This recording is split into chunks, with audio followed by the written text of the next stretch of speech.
We are discussing ancient Indian history for the English medium for both UPSC and TSPSC people. It is very useful for the all competitive examinations also, like RRB, BSRB, Staff Selection Commission, whatever the exam you are going to write, all the examinations, for all the examinations, history is the main subject and history plays vital role for any competitive examinations. In that, Gupta's age is too important. It is very important, Gupta's age, because Gupta's age is considered as a golden age. It is considered as golden age. So many times asked this question in the different examinations. Coming to the point of the Gupta's empire, political history. Actually, we started political history in the last video. Political history means the history of the kings, like the first ruler of this dynasty, Sri Gupta. Sri Gupta ruled from 260 to 280 AD. After the Sri Gupta, Ghatotkacha ruled from 280 to 319 AD. After the Ghatotkacha, next to Chandragupta I, he ruled from 320 to 335 AD. After the Chandragupta I, next to his son Samudragupta ruled from 335 to 380 AD. After the Samudragupta,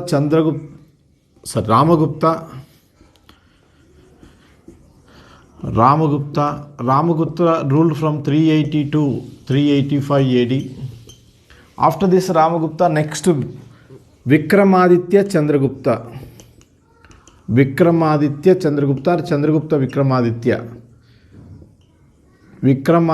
Chandragupta. He was also called as Chandragupta II. He ruled from 385 to 414. After him, Kumaragupta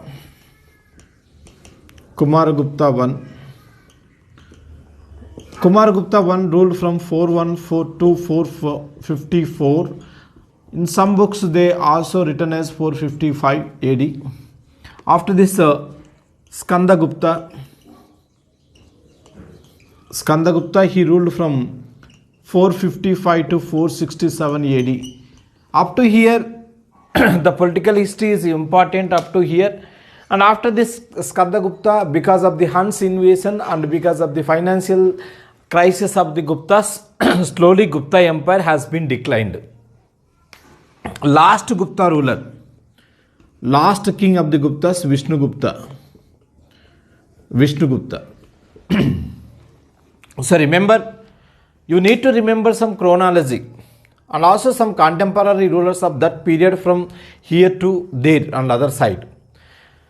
Like for example, coming to the point of the Samudragupta period, Andhra Pradesh was under the control of the Vengi Chalukyas, that is, Vengi kingdom. Vengi Salankayana ruler. Hastivarma was defeated by the Samudragupta. Like that, you need to remember some contemporary rulers to one to the another. In the last video, we discussed Sri Gupta and also Ghatotkacha Gupta, Chandragupta I, Samudragupta. All these four rulers were completed in the last video. Now we are going to complete today these four rulers. Ramagupta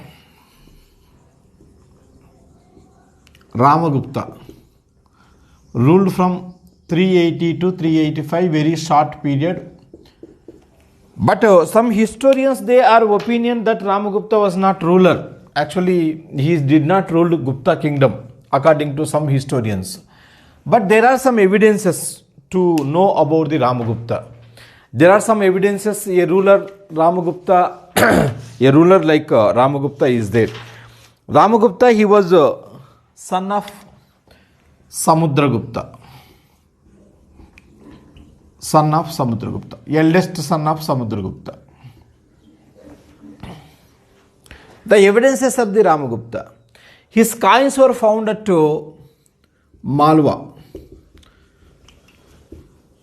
Coins were found at Malwa. Based on that, we are knowing a person Ramagupta ruled after Samudragupta.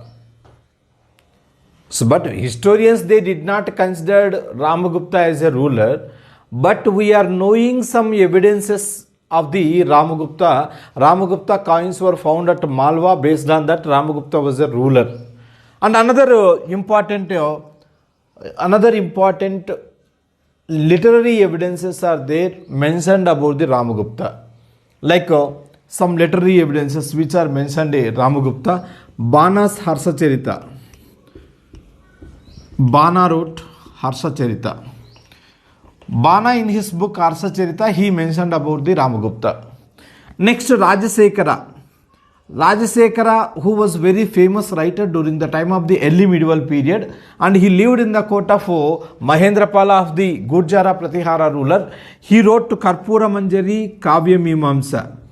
Karpura Manjari and Kavya Mimamsa. In this book, so he also mentioned about the ruler called Ramagupta. Rajasekara, he also ruled in this book. Next, Vatsayana. Vatsayana, he also wrote about the Ramagupta in his book Kama Sutra. Vatsayana's Kama Sutra also mentioned about this ruler. Amogavarsha's Sanjana inscription. Amogavarsha, he mentioned his Sanjana inscription. Sanjana inscription. Here we are knowing different important points. Even though Ramagupta was not important ruler, but some important evidences are there to know about the Ramagupta. Bhojaraja Sungara Prabha. Bhojaraja, he wrote Sungara Prabha. In this book also he mentioned about the Ramagupta. Along with this, Govinda IV Sangli copper plates. Govinda IV Sangli copper plates. This inscription was also speaks about Ramagupta. Ramagupta was mentioned in the coins, like a coin found at Malwa, and the name of the Ramagupta. He also mentioned in the Bana's Harsacharita. Bana, he was a court poet of Harshavardhana and he wrote Harsacharita. Rajasekara wrote Karpura Manjari, Kavya Mimamsa. In these two books, he also mentioned about Ramagupta. Vatsayana, in his Kama Sutra, it was written in the Sanskrit language. It exposes the sexual interactions. And Amogavarsha, he also mentioned in his Sanjana inscriptions. Bhojaraja, he wrote Sringara Prabha. In this Sringara Prabha, he also mentioned about the Ramagupta. And Govinda IV Sangli copper plates also mentioned about the Ramagupta. Along with all this, the most important evidence of the Ramagupta was Vishakadatta's Devi Chandraguptam. Vishakadatta, he mentioned in his book Devi Chandraguptam. What Vishakadatta's Devi Chandraguptam says that, according to this book, here Vishakadatta, he explained about the Ramagupta story. During the time of the Ramagupta period, Saka ruler invaded.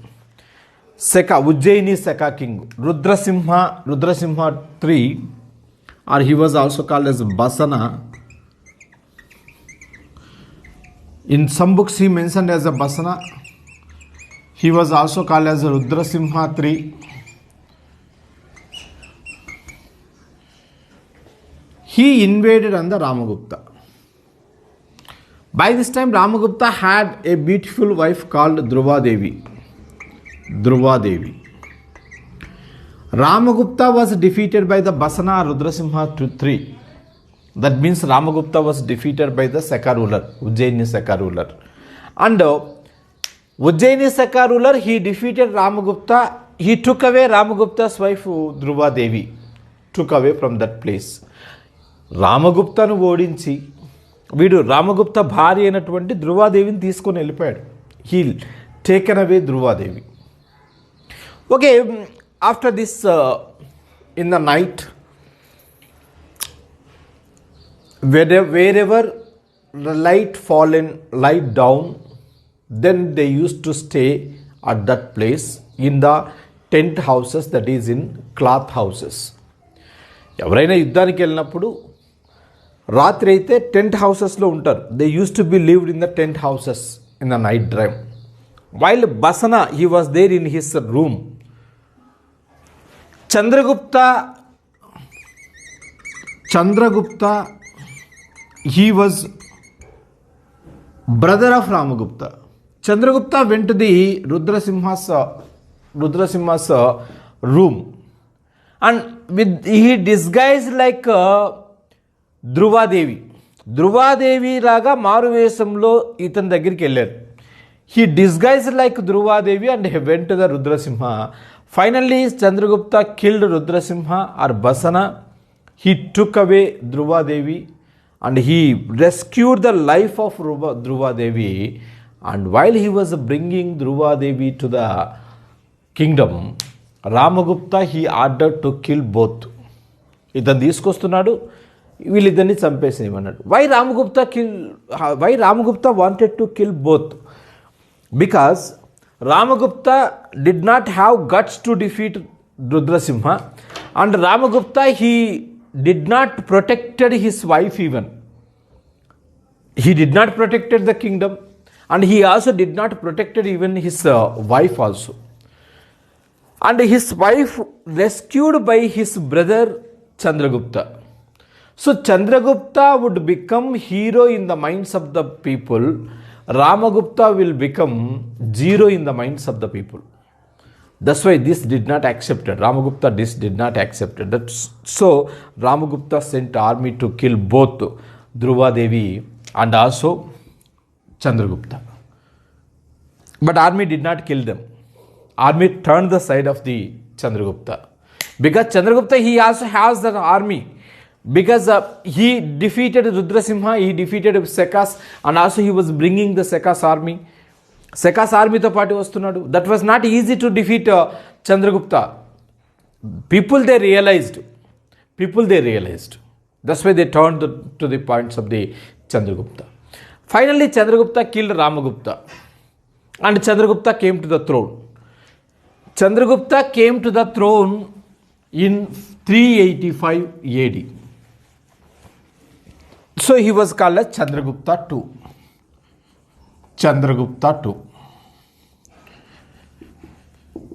Chandragupta II ruled from 385 to 414 AD. Nearly 30 years, he ruled 30 years. Chandragupta II ruled 30 years. He was brother of Ramagupta.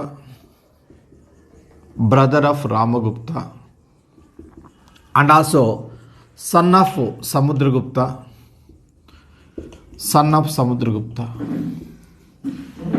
Even though in the disguised form, he defeated Sekas. Chandragupta II defeated Sekas and he killed last Seka king Rudrasimha II. Last Seka king Rudrasimha II was killed by the Chandragupta. He defeated completely Sekas. He eliminated Sekas. That's why he was called as Sekari. His title is called as Sekari. And he occupied Ujjaini. Whenever he occupied Ujjaini, he got the title as Vikramaditya. This we know that any ruler of India, those who defeated Ujjaini, those who captured Ujjaini, he would take the title Vikramaditya. Because Vikramaditya was the Indian ruler. He defeated Sekas in the Ujjaini, and Vikramaditya In 57 AD, Vikramaditya, he established Vikrama era or Vikrama Samvat. Vikrama Samvat. So since then, if any ruler defeated Ujjaini, any ruler occupied Ujjaini, he would take the title called Vikramaditya. There are so many Vikramaदिత్యాస్ in the Indian history. ఎవరైనా సరే ఉజ్జయిని ఓడించి Ujjaini capture చేసి ఉజ్జయిని నుంచి rule చేస్తే వాళ్ళు విక్రమాదిత్య అనే పేరుతో బిరుదు పొందుతారు. కాబట్టి he called as Vikramaditya. He also occupied Gujarat. Gujarat is very famous for the Gir forest. Gujarat is very famous for the Gir forest. Gir forest is famous for the lions. That's why Gujarat is very famous for the Gir forest. Gir forest is famous for the lions. So that's why he was called as Vikrama Simha. He got another title, Vikrama Simha. On all these names, he issued coins.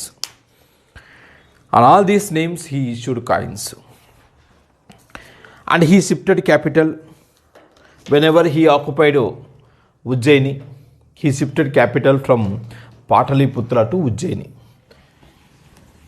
During the time of the Chandragupta II period, he shifted capital from Pataliputra to Ujjaini. Originally Pataliputra, it was continuing as a capital since from the time of the Haryanka dynasty.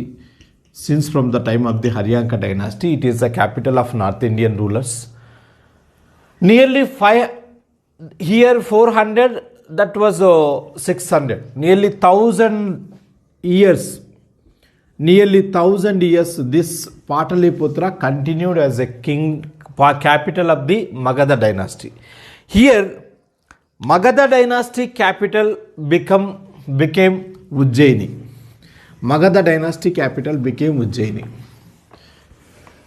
What is Magadha? We already discussed that Magadha is a kingdom. It was established in Bihar. Patna as the capital. Bruhadrada dynasty. First dynasty is the Bruhadrada dynasty. Next dynasty is Haryanka dynasty. After this Haryanka dynasty, Shishunaga dynasty. After this Shishunaga dynasty, Nanda dynasty. After the Nandas, Mauryans. After the Mauryans, post-Mauryan period, Sungas and Kanvas. These ruled. After the Sungas and Kanvas, Guptas. After the Guptas, Harshavardhana. So remember, all these kingdoms are called as Vardhana dynasty. All these kingdoms are called as Magadha dynasty rulers. All these ruled Magadha. So these are all called as Magadha dynasty rulers. Since from the Haryanka period to the Guptas period, Pataliputra was capital. ఇక్కడ నుంచి ఇక్కడ వరకు పాటలీపుత్ర క్యాపిటల్గా ఉంది. Long period, nearly 1000 years Pataliputra continued as a capital. But the place occupied by the Ujjaini, slowly Pataliputra started to decline the glory of Pataliputra. Then glory came towards the Ujjaini.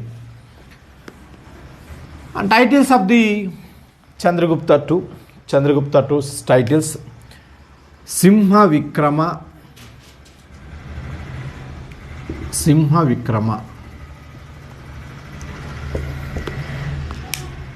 Rajadi Raja,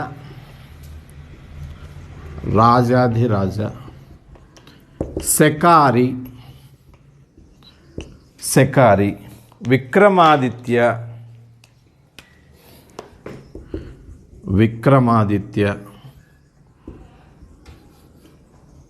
He patronized 9 poets in his court. That's why he was called as Kavi Pandita Kalpataru.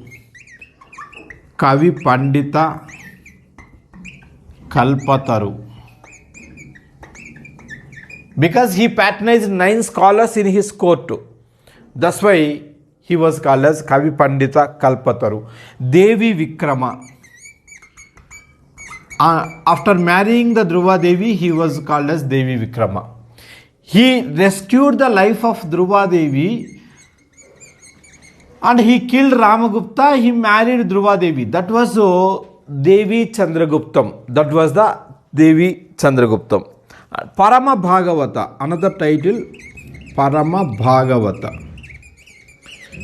These were the titles of Chandragupta too. Simha Vikrama, Rajadiraja, Sekari, Vikramaditya, Kavi Pandita Kalpataru, Devi Vikrama and Parama Bhagavata. All these were the titles of Chandragupta too. He was also called as Chandragupta Vikramaditya. Chandragupta Vikramaditya. Chandragupta Vikramaditya, during his period, he developed Ujjaini. Ujjaini became great center for the learning and Ujjaini became great center for the politics and cultural development, political development, cultural development, religious development and educational development. All side development started by the Chandragupta too from the Ujjaini. Ujjaini, it got very popular and he ended the rule of Sakas in the Ujjaini. He issued Mehrauli inscription. Chandragupta too issued Mehrauli inscription. Mehrauli inscription. This Mehrauli inscription, it is iron pillar inscription. Iron pillar inscription. Used, it is a 7.3 meters height. 7.3 meters height, nearly 7 tons weight. 7 tons weight. Completely manufactured with iron. But some ingredients were used in the iron. For example, if you want to make a gold ornament, you cannot make gold ornament completely with the gold. You need to add either silver or copper or zinc, whatever it may be, some percentage. For example, in the gold, we are coming to that point 916 kdm in the gold. What is 916? 916 indicates that 91.6% of the ornament contains gold. Remaining 8.4% other ingredients like zinc or copper, whatever it may be. If you want to know this, you can go to the any jewelry shop like Kalyani Jewelry or what is that Gunduman Lalita Jewelry. All these things you can go and you can check it out. KDM. What are the metals used in that? Same like that. Mehrauli iron pillar inscription. Mehrauli iron pillar inscription issued by the Chandragupta too. It was iron, made up of iron, issued around 410 AD.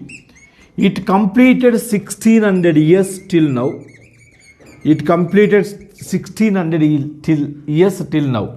Exposed to the air, exposed to the nature, exposed to the rain, exposed to the sun rays, but it did not get rusted.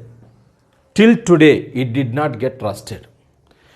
This inscription shifted from Ujjaini to the Delhi, that is Mehrauli area, by the Firoz Shah Tughlaq. Firoz Shah Tughlaq wanted to know about that inscription. Firoz Shah Tughlaq, he was very interested person on the shifting of the inscriptions, like you can know Asoka inscriptions, Asoka pillar edicts. Meerut Topra, Asoka pillar edicts were shifted by the Firoz Shah Tughlaq to the Delhi. Same like that. This iron pillar inscription, also shifted to Delhi by the Firoz Shah Tughlaq. Firoz Shah Tughlaq, he wanted to read about that, but he failed to read. Whatever it may be, he shifted that and kept in the Quwwatul Islam Masjid campus. That was a complex of the Quwwatul Islam Masjid complex. Quwwatul Islam Masjid complex. Quwwatul Islam Masjid was constructed by the Qutbuddin Aibak. It was constructed by the Qutbuddin Aibak. It was considered as a first. It was considered as the first masjid constructed in India by the king. Quwwatul Islam Masjid campus, we cannot find out in this complex. We can find out Mehroli iron pillar inscription in this complex. It speaks about Mehroli iron pillar inscription speaks about victories of Chandragupta II. Victories of Chandragupta II, conquest of Chandragupta II, and it also speaks about conquest of Chandragupta II to the Bengal, even Bengal, that is Vanga kingdom. Vanga is a Bengal kingdom, and also he crossed the Sapta Sindhu. He also crossed the Sapta Sindhu up to Bactria. He went to the east. He went to the east in the up to the Bengal, and he went to the northwestern India up to the Bactria. Up to the Bactria. In the east western, this is Bengal, and Bactria, that was somewhere else in the Central Asia. So that means he extended his kingdom. According to some evidences, he extended his kingdom more than his father Samudragupta. More than his father Samudragupta. That's why he was considered as greatest. He was also considered as one of the greatest kings of Gupta dynasty. Chandragupta II or Chandragupta Vikramaditya. Chandragupta II or Chandragupta Vikramaditya. During his period, Udaygiri cave inscriptions also referred his conquest. Udaygiri cave inscriptions. Udaygiri cave inscriptions, they also speaks about the victories of Chandragupta II. He issued silver coins, and he was the first person in Gupta dynasty who issued silver coins. That is also one most important thing you need to remember. Chandragupta II was the first Gupta ruler issuing the silver coins. He issued coins like minting lion image on the coins, minting lion image on the coins, on the victory of the Gujarat. This is on the victory of the Gujarat. And also he minted Lakshmi Garuda coins. Lakshmi Garuda coins. Lakshmi Garuda coins, second side, one side Lakshmi Garuda, second side is Parama Bhagavata title. Parama Bhagavata title. We know every coin has two sides. One side Lakshmi Garuda symbol, another side Parama Bhagavata's name, title struck on the coins of the Chandragupta II. He maintained matrimonial relations with Naga rulers. He also maintained matrimonial relations with the Naga rulers. He married Kubera Naga, Naga princess Kubera Naga. Chandragupta II married Kubera Naga, Naga princess. Why people used to maintain matrimonial relations of that period to extend their kingdom, and these Nagas, they become subdue of the Guptas. Even all the Naga kings were defeated by the Samudragupta. One of his conquest, Naga kings were defeated, and he gave his daughter Chandragupta to Vikramaditya's daughter Prabhavati Gupta.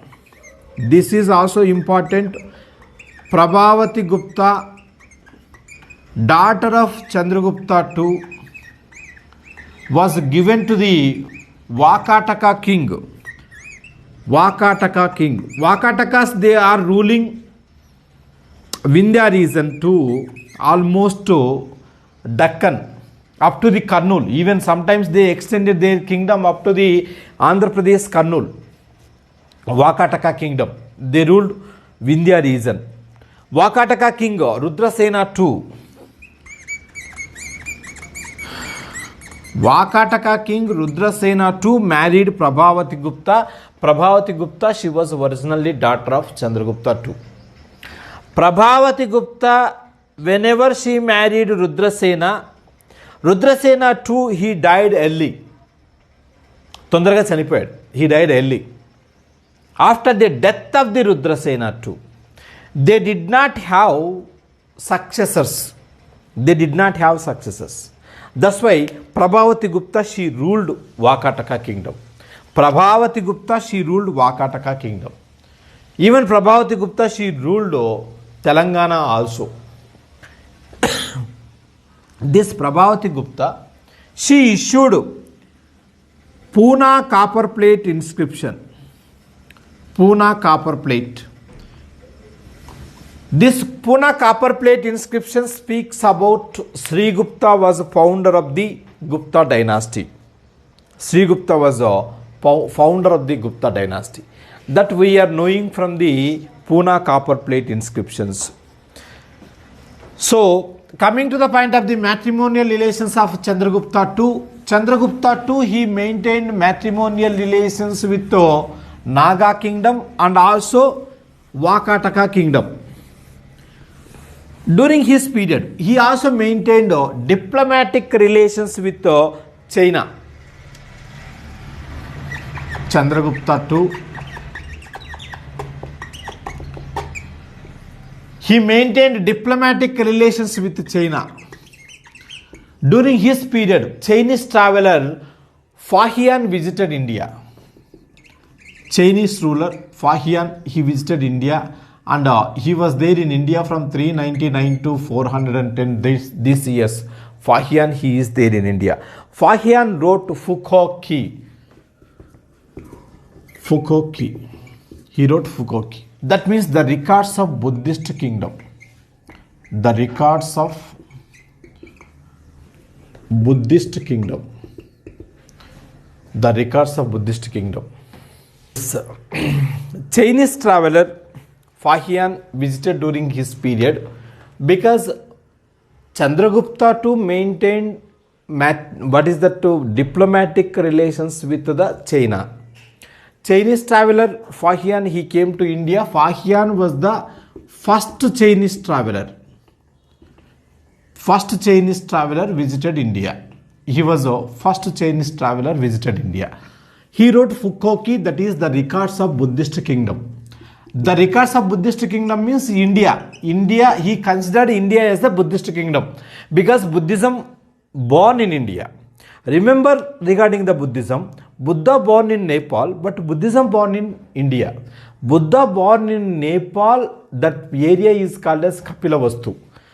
Kapilavastu, present name Lumbini Park, that area. Buddha born in the Nepal, especially in the Nepal, Lumbini Park, that is situated in the Kapilavastu, present name is Rummindai. And Buddhism, where Buddhism born? Buddha, where he delivered his first speech, that is Saranath. Buddha delivered his first speech at Saranath, there started Buddhism. That means Saranath is considered as birthplace of Buddhism. So, Buddhism born in India. He said that India is a Buddhist kingdom. And he wrote about the Indians. According to him, Indians, they are following more public morality. Indian publics, they used to follow more moral life, leading the moral life. They are, they are giving more importance to the morals and ethics. Indians are giving more importance to the morals and ethics. But nowadays, morals and ethics are not there in the society. They are there in the books. They went on the books. That's why even UPSC also made a paper called fifth paper, ethics paper. But we are not following. We should follow the morals and ethics. What Ashoka said. Ashoka, he said, the person one who following morals and ethics, he would be in happiness. The only thing to get happiness in the life is following morals and ethics. Justice gives you always happiness in the life. That's why ancient Indian people, ancient India people, they were more in the morals and ethics. He also said that villages of India, they don't lock their houses. They did not lock their houses. That means no theft, no thefting occurred of that period. Mostly the people were vegetarians. Because he met with Buddhist monks, and also most of the times he met with the scholars, Buddhist monks, all these are the vegetarians. That's why he might be right that all the Indians are vegetarians, avoided to eat meat and onions. Especially scholars, and also Buddhist monks, and also religious monks. Either Buddhist monks or either religious monks, either scholars, all these they should avoid meat in the scholars. Even Brahmin scholars,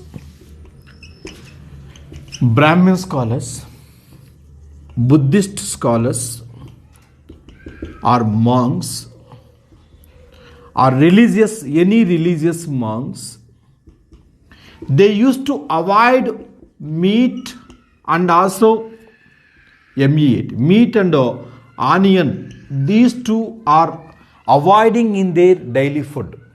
That observed by the Fahian. And Fahian, he also that Fahian did not mention the name of Chandragupta Maurya. That we have to remember one thing. Fahian, he never mentioned about the Chandragupta Maurya. But based on the time period, we are knowing that he visited the court of the Chandragupta Maurya. And according to the Fahian, people enjoyed economic prosperity during the time of the Gupta's period. Economic prosperity. Taxes are not wagyu. Taxes are very less. And Guptas, they avoided severe punishments. In the place of the severe punishments, Guptas, they followed fines, penalty. And he went to the Pataliputra. He lived 3 years in Pataliputra. Fahian lived 3 years in Pataliputra. He learnt Sanskrit from Indian scholars.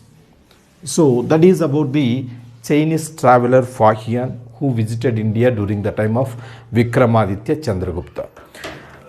And Fahian, he also praised the Ashoka, the inscriptions of Ashoka at Pataliputra, the constructions of Ashoka at Pataliputra. Along with this, Vikramaditya Chandragupta's court adorned 9 great scholars. There are 9 great scholars during the time of the Vikramaditya Chandragupta. They are called as Navaratnas. He maintained Navaratnas. There are 9 poets. Among these Navaratnas, the great poet was called as Kalidasu. Kalidas, he was a great poet. Kalidas is called as Mahakavi. Mahakavi Kalidas. Kalidas, he wrote 3 great dramas. Abhignana Sakuntala, Vikramoswariyam, Malavikagnimitra. Abhignana Sakuntala, Vikramoswariyam, Malavikagnimitra. All these 3 great dramas were written by the Kalidas. In the world, Shakespeare is very famous to write dramas in the English literature.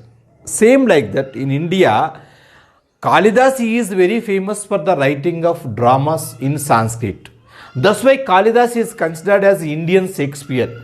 The name of the Kalidas is Indian Shakespeare.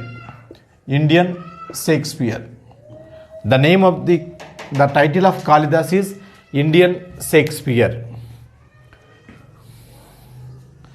Kalidas Abhignana Sakuntala, it is a famous work, one of the 10 famous works in the world, and it is the first Indian book which translated into European languages. In 1783, Sir William Jones, who started Asiatic Society of Bengal, Sir William Jones, he translated Abhignana Sakuntala into English. Abhignana Sakuntala is a great work of Kalidas. Kalidas is called as Indian Shakespeare. After the Kalidas, Amarasimha, second person, Amarasimha. Amarasimha wrote Amarakosam. Amarasimha wrote Amarakosam. Amarakosam, it was considered as a first Sanskrit grammar book. Sanskrit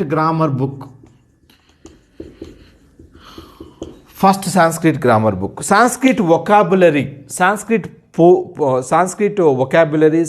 words are there in the Amogha verses, Amarasimha Samarakosam. Sanskrit roots, homonyms, synonyms, all these are there in the Amarasimha Samarakosam. It has the parts containing around 10,000 words. Around 10,000 words are there in the Amarakosa. That was also a very important book of that period. Next to Varaha Mihira. Varaha Mihira, he wrote Bruhat Samhita. Varaha Mihira's Bruhat Samhita speaks about astrology and also astronomy. Varaha Mihira's Bruhat Samhita. Varaha Mihira Bruhat Samhita is a very great work on the astrology and astronomy. Still people they are using for the purpose of the astronomy. He also wrote different books, Panchasiddhantika. And this astronomy is the greatest work on Sanskrit language. It deals with the variety subjects of astronomy, astrology, and some variety subjects were written here. Geography, architecture also written here. About the weather, about the animals, about the marriage. All these things were written in the Varaha Mihira's Bruhat Samhita. It was also very important book of that period. He also wrote Bruhat Jataka. Varaha Mihira also Bruhat Jataka. It is considered to be a standard work on the astrology, Bruhat Jataka. And another person, Dhanvantri. Fourth one, Dhanvantri. Dhanvantri, he considered to be the father of Ayurveda. He was called as father of Ayurveda. Dhanvantri, he was another scholar, adorned the court of the Chandragupta too. And Ghatakara Prabha. Ghatakara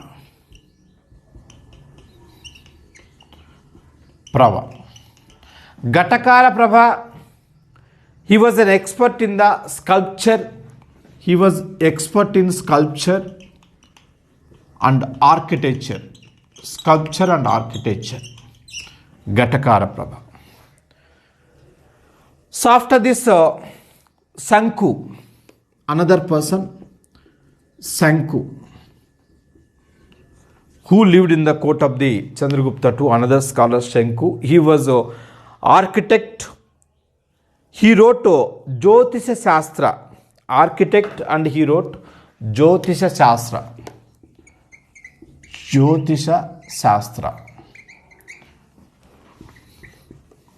Next to Kahapanaka, another scholar.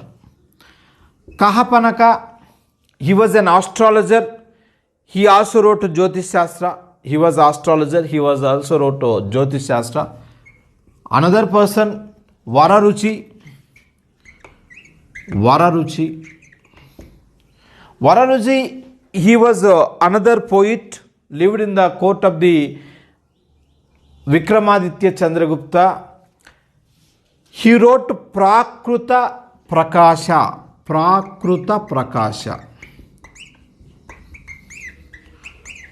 It was considered as first grammar book in Prakrit language.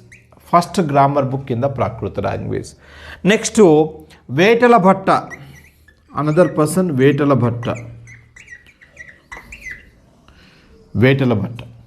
Bhatta, he was another scholar. He was very good expert in the black magic, that is Mantra Shastra.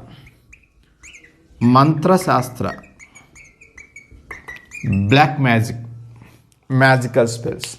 So these 9 poets are lived in the court of the Chandragupta too. Kalidas is a great poet. Amarasimha wrote Amarakosha. Varahamihira wrote Bruha Samhita. Dhanvantri, he wrote Ayurveda book. He was the father of the Ayurveda. Gatakara Prava, he was very good expert in the sculpture and art and architecture. Shanku, he was expert in the Jyotish Shastra.